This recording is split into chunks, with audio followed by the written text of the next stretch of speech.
Feel అయిపోవడం, ఆ తర్వాత స్టంట్లు చేయడం, ప్రాణాల మీదకి తెచ్చేసుకోవడం, రోడ్డు మీద వెళ్ళటోళ్ళని ఇబ్బంది పెట్టేయడం, ఇదే అయిపోయిందండి అసలు ఈ సోషల్ మీడియా జనరేషన్లో వాళ్ళకి.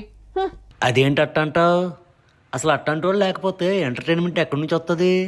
ఎంటర్టైన్మెంట్ చేయడం ఏరు, రిస్కులు చేసి దెబ్బలు తగిలించుకోవడం ఏరులే అబ్బాయి. నీకు అవన్నీ అర్థం కావు. కానీ ఆ కుర్రోడిని చూసిన తర్వాత అసలు నీకేమనిపించేస్తుందో చెప్పు. అలాగే మా ఓడితో పాటు మీరు కూడా చూసేయండి మరి.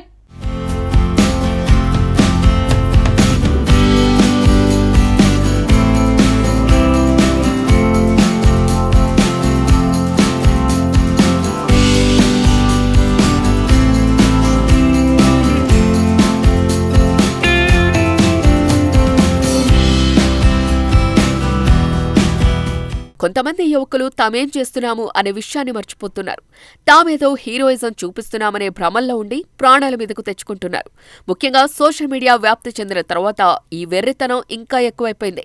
ఇప్పుడు మీరు చూస్తున్నది అలాంటి వీడియోనే. ఓ యువకుడు పిచ్చి పిచ్చి ఫీట్స్ చేసి ప్రాణాల మీదకు తెచ్చుకున్నాడు. ఈ వీడియో ఇప్పుడు నెట్టింట హల్చల్ చేస్తోంది. నెటిజన్లు ఆ యువకుడి తీరుని తిట్టిపోస్తున్నారు. ఓ ఎక్స్ యూజర్ ఈ వీడియోని సోషల్ మీడియాలో పోస్ట్ చేశారు. ఒక అబ్బాయి రోడ్డుపై తన బైక్తో ప్రాణాంతక స్టంట్స్ చేస్తున్నాడు. ఆ రోడ్డు కూడా రద్దీగా ఉంది. స్కూటర్లు, బైక్లు, కార్లతో పాటు భారీ వాహనాలు కూడా తిరుగుతున్నాయి. అలాంటి రోడ్స్పై కట్స్ కొడుతూ బైక్ను తనకు నచ్చినట్టుగా అటూ ఇటూ ఊపేస్తున్నాడు. ట్రక్ల వెనక కూడా అలాంటి ఫీట్స్ కంటిన్యూ చేశాడు. చివరకు బైక్పై తన నియంత్రణ కోల్పోయాడు ఆ అబ్బాయి. అంతే, బైక్ జారిపడింది. స్పీడ్ ఎక్కువగా ఉండటంతో ఆ కుర్రాడు కూడా తీవ్రంగా గాయపడ్డాడు. ఇప్పుడు హాస్పిటల్లో చికిత్స పొందుతున్నాడు. ఈ వీడియోను చాలా మంది చూశారు. నెటిజన్లు రకరకాల కామెంట్లు చేస్తున్నారు. కొందరైతే ఈ స్టంట్ల అవసరం అసలు ఏముందని ప్రశ్నిస్తున్నారు. ఒకరైతే ఆ కుర్రాడికి తగిన శాస్తి జరిగిందంటూ కామెంట్ చేశారు. ఇలాంటి సాహసాలు చేయకండని, జీవితం చాలా విలువైందని మరొకరు సూచించారు.